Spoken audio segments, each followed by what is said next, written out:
Sejarah tidak dibongkar oleh legenda, melainkan oleh arsip, bukan oleh kisah turun-temurun, melainkan oleh dokumen yang ditulis di zamannya sendiri. Salah satu arsip paling menentukan dalam sejarah Arab Hadrami di Nusantara ditulis oleh seorang orientalis Belanda bernama Ludwig Willem Christian van den Bosch. Van den Bosch tentu saja bukan seorang ulama, bukan pula tokoh pribumi. Dia adalah produk murni kolonialisme Eropa, seorang ahli hukum, peneliti Islam, dan pejabat Hindia Belanda yang menulis bukan untuk membela siapapun, melainkan untuk memetakan, mengklasifikasikan, dan mengendalikan tanah jajahan. Van den Bosch lahir di Haarlem, Belanda pada tahun 1845 dan meraih gelar doktor dari Universitas Leiden, kampus yang sejak abad ke-19 menjadi pusat studi Timur dan Islam bagi kepentingan kolonialisme Belanda. Justru karena motif kolonial itulah, catatan Van den Bosch menjadi rekaman semasa atau contemporary record yang sulit dibantah keabsahan dan keakuratan narasinya. Pada tahun 1886, Van den Bosch menerbitkan sebuah buku penting berbahasa Prancis berjudul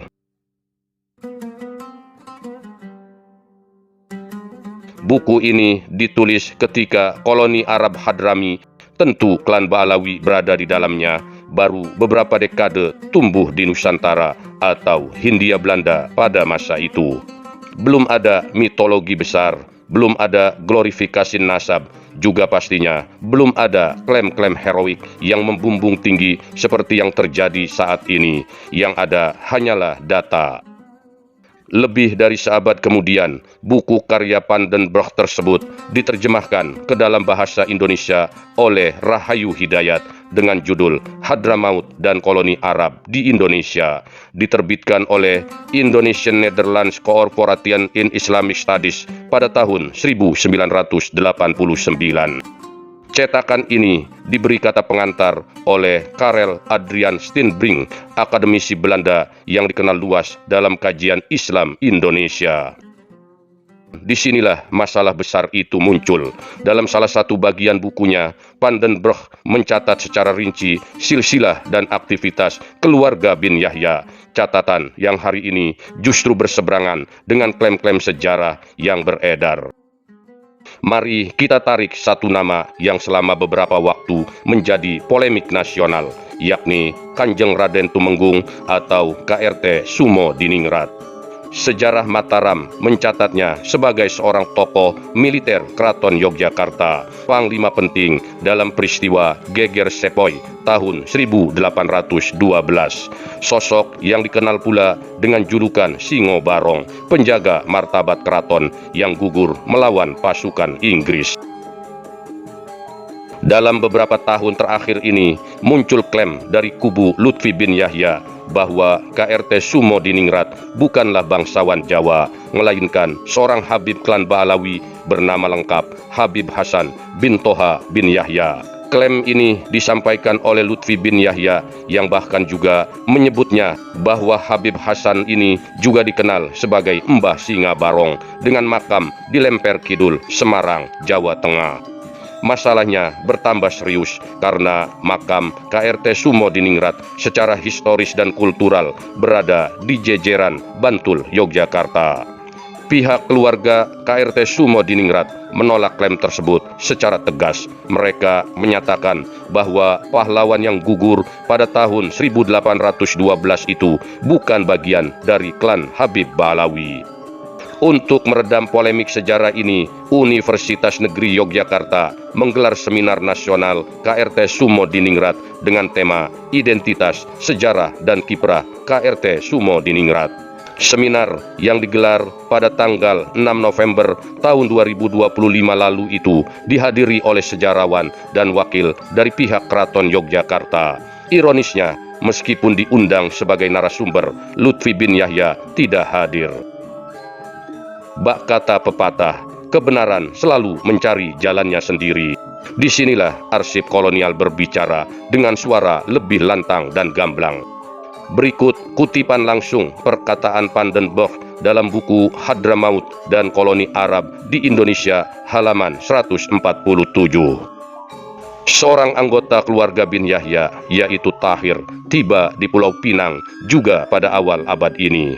Ia mengawini seorang putri dari keluarga Sultan Yogyakarta yang diasingkan ke pulau itu oleh Gubernur Jenderal Inggris Raffles.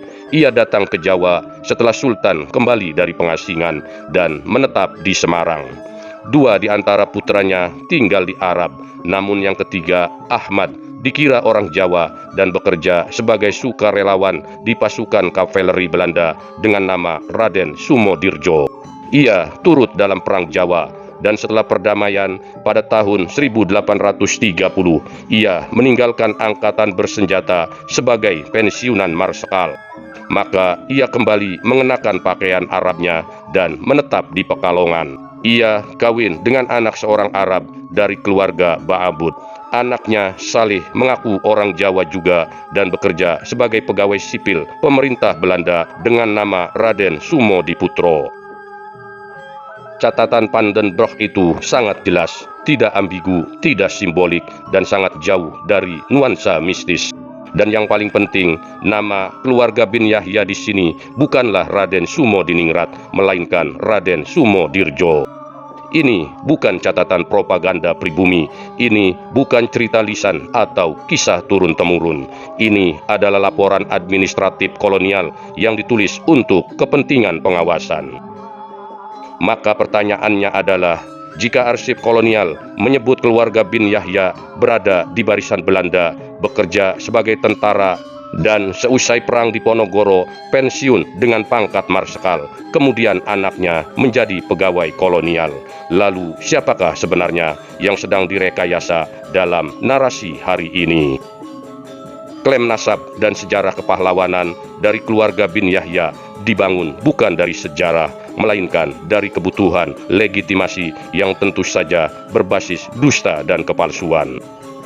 Itulah yang dapat kita simpulkan bersama, dan di titik inilah misteri realita berdiri, bukan untuk menghakimi, melainkan untuk membuka arsip yang selama ini ditutup rapat, karena kita tentu sepakat bahwa sejarah tidak takut pada cahaya. Yang takut hanyalah mereka yang hidup dari klaim dan kedustaan. Apakah sahabat misteri realita ingin berpendapat? Silahkan tulis di kolom komentar.